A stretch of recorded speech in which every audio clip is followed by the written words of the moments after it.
Today we have Colby Marshall from Barrie giving us some insights on the Barrie market and some modeling to keep an eye on. By now, this is the bottom because we are starting to see prices come back. Inventories at a minimal, so prices in turn are going to be going up. So I think once next couple of weeks of March happens, we'll see that number come up. The list versus sale price. When I seen this chart, it was pretty wild. You have a lot of stuff going for a lot more under what they're listing it for, which is pretty interesting to see. So that will lead me to believe that there's still quite a few deals out there that could be had in the Innisfil area. 1 to 3 unit models based on Bill 23. So we've got 4 models that we're targeting before this. Number 1, we call the fixer. So we call it the fixer because we've had several clients come to us. They have their mortgage on a variable rate and they are renting the upstairs and downstairs and they can't make the mortgage payment. Bill 23 will now allow you to add a 3rd unit into these bungalows.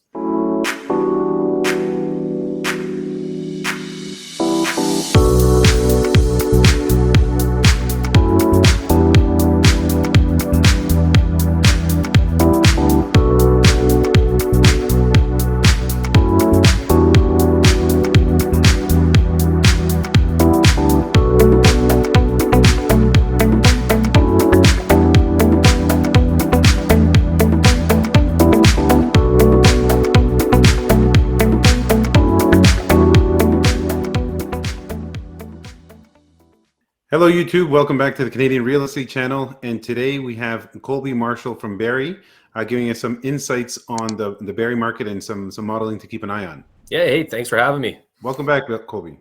Yeah, it's always a pleasure to be on here for sure. Today we're going to go over basically what's going on. We got the spring market coming up, so we're going to go over some stats for Barrie, Innisfil, Orillia, the Simcoe County area. And then we're going to dive into some deeper Bill 23, different models that we're going to be working on, different things that investors could be looking at. So some really good information today, getting everybody educated for the hot spring market that's coming up in this area. So buckle up. Let's see what's going on here, and we'll dive right in. Excellent. So first, a little bit about us. My name's Colby Marshall. We run the Colby Marshall real estate team. We are part of eXp Realty Brokerage. So we are full service real estate agents. It's a couple of us on the real estate side of things. And we also have a construction company called MCIS, Marshall's Complete Investment Solutions. We run a program called From Purchase to Permits to Profits. What we do is we specialize with investors and we do everything from single family conversions up into multifamily builds. So we have an end-to-end project management process in addition to the acquisition. So us as realtors can find the properties, qualify them, show you the opportunity that's available, and our construction and design team can actually make everything happen for you. So we are licensed realtors as well as licensed contractors and fully insured. And we'd be more than happy to help you out in the Simcoe County area. So we're going to start with the stats for Barrie, Orillia, and Innisfil. So for those that don't know, this is the map of Simcoe County. This is the area that we primarily serve. Our 3 major groups in this area is the city of Barrie is the primary, Orillia, Innisfil in this area, and then Angus as well are the kind of the primary markets we target for our investors.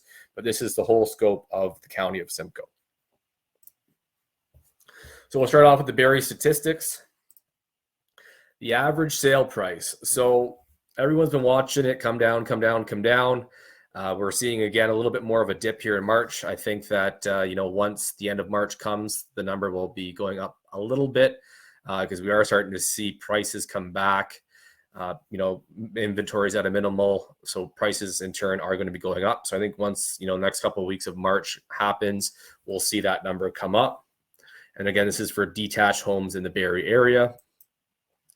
The next chart here we have is the number of listings. So you can see back in December, January, we had a very minimal, and now we're heading into the spring market. So the nicer the weather gets, the more you're going to see an increase in this number here. We're almost getting back to pre-interest rate hike levels of inventory. These kind of months here, December to March, are kind of what we had when the craziness was around before interest rates went up. But seeing a bit of an uptick in inventory in these couple spring months is not uncommon whatsoever. List versus price, you can still see things are listing and being sold for less than what they're being listed for. I think that's going to turn here in the next 60 to 90 days. We're already seeing competing offers come back in our marketplace, not exorbitantly as much as they were back 8 months ago, but if you're pricing it right, you're in the entry level housing area, your townhouses, your cheaper detached homes. People are starting to price them low, getting the bidding wars back because, again, the inventory still is minimal based on the amount of buyers, and the buyers seem to be hopping back in the market now that the interest rates have been put on hold, essentially. Orillia. So average sale price in Orillia, you can see, has actually upticked for March so far. I think this is because usually Orillia is probably 30 to 60 days behind Barrie, a little further north, so the nice weather doesn't get up there too quickly. So this is kind of the first experience of the spring market that Orillia is seeing, so you're seeing a bit of increase in price. And the number of active listings in the Orillia area has not really increased, so that's probably reflective of why the price has increased. Again, Orillia is a much smaller area than Barrie, so 10, 15 listings could skew Orillia one way or another, where Barrie usually has 10 times as much inventory because it's 10 times the size. So where do you see the majority of the interest picking up right now? I know Barrie is much larger. Where do you see your customers asking you for, hey, take me here, let's look over here? What are you finding right now? Barrie seems to be the draw for investors once we educate them on the different opportunities between Barrie, Orillia, and Innisfil. Orillia seems to be this place that makes more sense. The townships are more efficient. The building permit process is more efficient. There's less red tape. The price of acquisition is usually $100,000 cheaper depending on what kind of product you buy, and rents are relatively the same. So we like to push Orillia. Barrie is obviously a larger hub. You've got the GO train, more fundamentals there. Orillia is more of a bedroom community for Barrie, but fundamentally we like Orillia, and it's easier to build and less red tape. But I couldn't say anything bad about Barrie. It just takes longer to get things done. The building department's a bit more stringent. But there's definitely opportunities in Barrie and Orillia and Innisfil as well, which we've done 1 or 2 projects there, but there's quite a bit of opportunity, which you'll see in the next couple of slides coming up as well. Perfect. List price for sale price. Again, things are still going underneath what they list for. Some things are going for competing offers, nothing too crazy yet in Orillia, but I think in the next, again, 60, 90 days, you'll see those bars start to get pretty close together or swap. So it'll be interesting to see how that happens. Innisfil, some really wild stats for Innisfil. Prices have come down again in February, which is pretty interesting to see. For March there. Number of active listings in Innisfil has come down. And the list versus sale price, when I seen this chart, it was pretty wild. You have a lot of stuff going for a lot more under what they're listing it for, which is pretty interesting to see. So that will lead me to believe that there's still quite a few deals out there that could be had in the Innisfil area. So if you're interested in that area, reach out to us. Let us know if you want to explore that area, and we can go from there. So that's kind of the stats for Simcoe County in a nutshell. I haven't changed my prediction at all from last month. Huge shortage of supply. We talked about this last time as well. That is not only the supply of the new homes coming on the market, as all the builders have stopped applying for building permits in the last 8 months due to the interest rate hikes, but there's also a lot of people that can't really sell their house either because they're underwater because they bought it in the last 18 months to 2.5 years. And the interest rates have gotten so high that they can't afford to sell it. So that's really going to choke off the amount of supply that comes on the marketplace as well, in addition to the lack of new builds, in addition to the fact that people have stopped building altogether and now we're just starting to ramp up. So that's also going to push us behind. Immigration still at an all-time high. 3 to 5 year rates are still lower than the variable rates at this particular point, and everything's on sale right now. $200,000 under list, and we're starting to creep up. That gap's starting to close up pretty quickly. So if you're looking to buy, definitely now is the time. We're definitely at the bottom, And we won't be at the bottom for too much longer. I give it another 60, 90 days and we'll be more of a seller's market than a buyer's market in Simcoe County. So buy now, this is the bottom. Give us a call if you're interested in any of these areas, and we'd be more than happy to help you in these areas. So we want to go into Bill 23, a bit more detail. We briefly touched on, what it is, what's going on, but I wanted to go over a couple of the models that we're targeting in our areas. So we'll go over basically Bill 23 in a nutshell from a high level.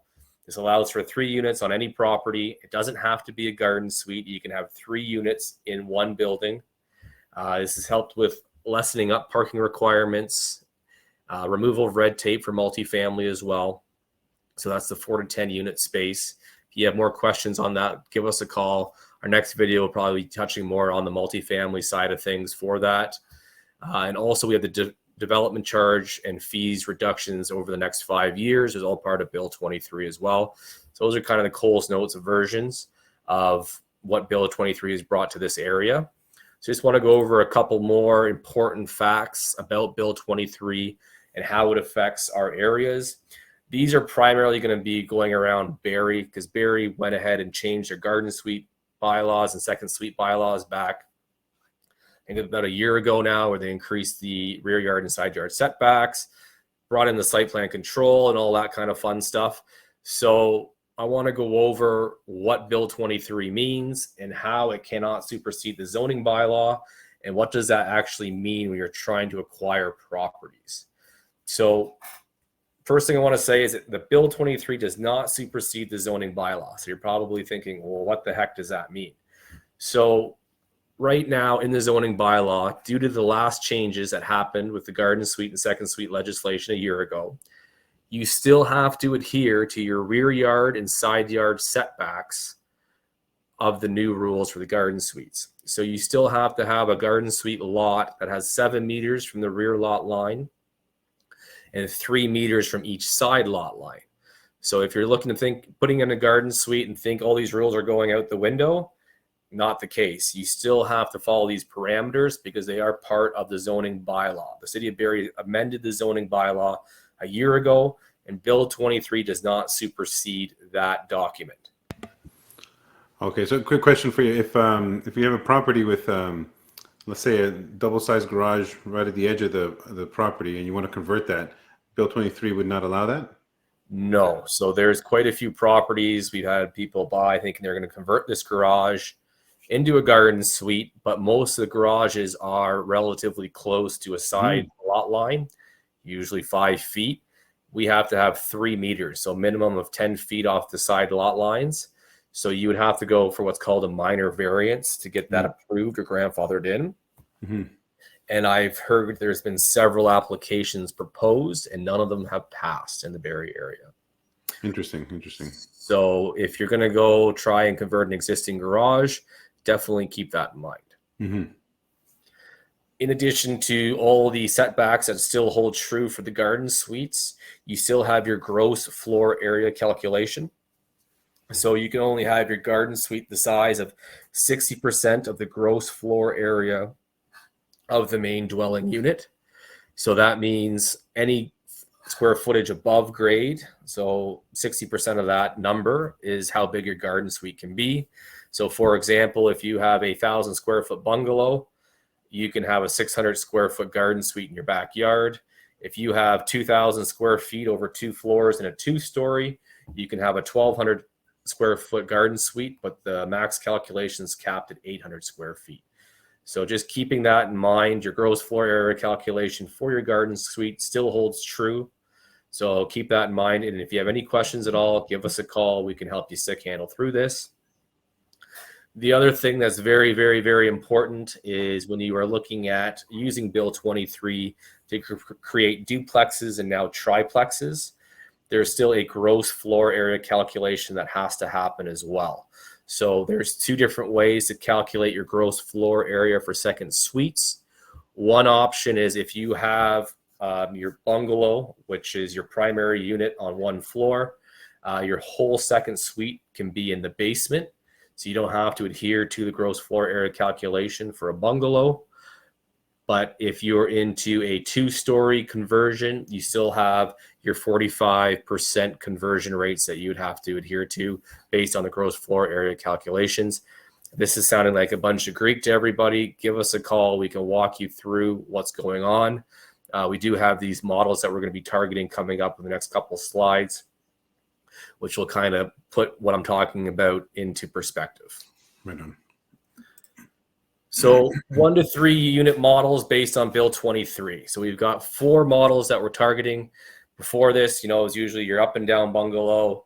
There's the duplex conversion that we've done every which way. So these are the 4 models that we're looking at in our marketplaces right now. Number 1, we call the fixer. So we call it the fixer because we've had several clients come to us. They have their mortgage on a variable rate, and they are renting the upstairs and downstairs, and they can't make the mortgage payment. So if you have a nice little bungalow like this one here to the right, and you're underwater on your mortgage payment, Bill 23 will now allow you to add a 3rd unit into these bungalows. So how we are doing this right now is most people bought these bungalows back 5, 6, 7 years ago, 3 years ago, whatever it is, and they renovated the whole basement unit. So you can keep your whole basement unit as your 2nd suite if it's a bungalow, and basically go upstairs, gut the upstairs, because you still have all your fire rating underneath from your original renovation, and put up 2 500 square foot 1-bedrooms upstairs. So what this will do is you'll have to evict a tenant for 120 days notice for extensive renovations, get your upper tenant out, and then go ahead and cut your main floor in half. One unit will have to be a little bit bigger than the other just for a primary suite. And then you'll be increasing the amount of rent that comes in from that property, hence fixing the problem of being underwater. So we're calling this model the fixer. This is targeting bungalows in Barrie or anywhere really, but Barrie, this is the rules that revolve around Barrie for this particular one. So if you have any non-cash flowing properties and your bungalow is about 1,000 square feet and you want to turn it into a triplex, get out from underneath the water, get into a cash flow position, maybe get rid of a tenant that's paying undervalued rent, give us a call. We can show you how that works and how we can do that for you in the Simcoe County, Barrie, Orillia, Innisfil area. And we'd be more than happy to help you with that. And Colby, tell me, for your potential investors and customers, would you help them navigate those waters to help evict a client? So we work with a property management and a paralegal in our area, and we can help them navigate by referring them to them, and they can help push that through essentially. All right. You would give them ideas on how things would work out for sure. Yeah. Oh yeah, for sure. It's basically 120 days notice for extensive renovations. There's a certain form that would have to be filled out. You have to give 1 month's rent as compensation and basically go from there. But worst case scenario is 120 days. So if you're interested in that process, reach out, start it now, because it does take 120 days just to start that process to get the tenant out if they don't want to leave. So it's something to keep in mind. Excellent. The next one is the double car conversion. I know we talked about this one last month, but definitely something that we're looking at. So for a 3-unit building in Barrie, you're going to have 3 parking spots. So you have to make sure your parking works. If you're going to lose the garage, you're going to have 3 parking spots. So at least probably 2 wide and 2 deep would work for parking in the front of the house. And what we can also do is if you've got a bungalow, 3 up, 2 down, or 2 and 2, whatever it is, most of them have a 1.5 car garage or a 2-car garage, something like that. So if you can convert your garage to a 3rd unit, as long as you can stay within your parking parameters, is also a great idea to help bring properties back into a cash flow position. You just have to watch out that you can stay within your minimum required unit sizes as per the zoning bylaw, because Bill 23 does not supersede the zoning bylaw. So your minimum requirements for a bachelor unit, which would be 378 square feet, which is an oversized single car garage. You could rent for about $1,400 plus hydro in the Barrie area. And if you get a nice big 1-bedroom, you probably usually need a 2-car garage. Equates out to around 500 square feet for a 2-car garage. You could be getting $1,600 plus hydro for converting that garage into an additional unit, as long as you can still provide the parking for the extra 3 spots that need to be there for parking for outside. And just a little tidbit for everybody to be aware of: if you are converting a garage, the building code does require you to have an R10 value in the floor. So make sure you budget for breaking up the entire floor, insulating that pad, putting in your plumbing, and then repouring the floor. You're looking around probably about a $10,000 to $15,000 touch to do that. So just make sure that's in your numbers. I know a couple people got bit with that before, so just heads up on that. Our 2-story model. So now that we're allowed to have 3 units in one property, basically 2 stories that we can target to put 3 units in each one are going to be 1,600 square foot 2 stories. This is going to allow for at least 800 square feet per floor, which would allow you to create a nice 2-bedroom unit on each floor in these spaces. So if you're looking for a nice cash flowing property, cash cow, and good family areas, these are areas where we weren't allowed to have 3-unit buildings at all. And now it has opened up all across Simcoe County. So if you want to capitalize in these premium neighborhoods and get your premium tenants, the 2-story model is definitely a great spot to start. You're looking at probably high 7s, low 8s for acquisition price in the Barrie area for the 2-story model. But if you're going to have 3 2-bedrooms at $2,200 a piece, you can get some good income coming in there. Plus, separate your hydro and then some and things as well. So, some good opportunities in the Barrie, Orillia area for the 2-story model as well. But again, you want to have a minimum size of 1,600 square feet. So that gives you 800 square feet on each floor. Just make sure your garage isn't recessed too far back in, because it'll eat up the square footage of the basement and main floor. So you definitely want to look out for the nice big 2 stories. And again, you still have to adhere to your parking, which is a minimum of 3 spots for everything. So, and then our last and final, which was the newest and latest and greatest for the longest time, is now kind of the worst thing. The garden suites, you still have, or additions are still great options. They're probably the most costly way to convert properties. So you're going to have to put in brand new footings, foundations, servicing, like rebuilding a whole structure. So yes, they work. Yes, they are still something that we are doing. We are still doing additions as well. But from a cost-effective standpoint, it's a lot easier to renovate an 1,800 square foot 2-story with a basement than it is to build a whole second building in the backyard. And the servicing is a big cost that makes it a little bit unaffordable as well. But it is still an option depending on which way you want to do things. So those are the 4 models that we're targeting in our areas. If any of these interest you whatsoever, reach out. We can take you through a tour on some of the stuff that we're looking at, and we'd love to see you. What, just out of curiosity, out of your most recent clients, which ones do they normally gravitate to? Right now, we've been doing a lot of the bungalows with the 2-car garage. Has been pretty prevalent. The 2 stories, price points, you're going to have to try and get something that's in rougher shape to get a good price point on it. But there's quite a few bungalows with the 2-car garage with the bungalow on it, or even a 3 or 4 level back split with the 2-car garage is pretty prevalent right now. We are sniffing around a couple 2 stories up in Orillia right now too. So it's between those 2 are probably the 2 best, I would think. Excellent. Thank you.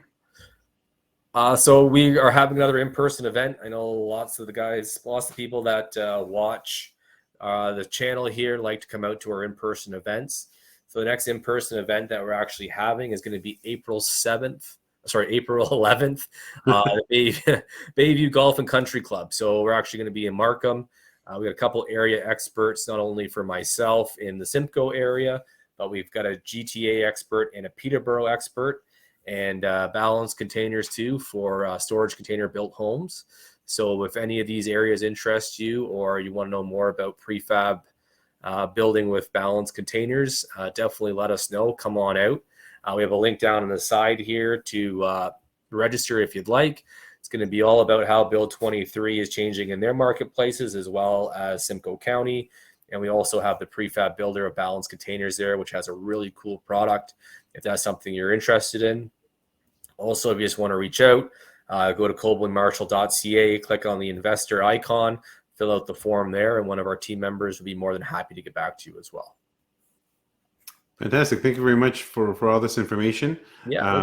And just to remind viewers, you have an excellent video on Bill 23 a couple of days ago posted on the channel. So keep an eye out for that one. Yeah, no, thanks. Yeah, thanks for having me. And that's all for today. And we hope to hear from everybody with lots of questions. All right. Thanks, Colby. Appreciate it. Yeah, Take no care. problem at all. Have a good one. Bye.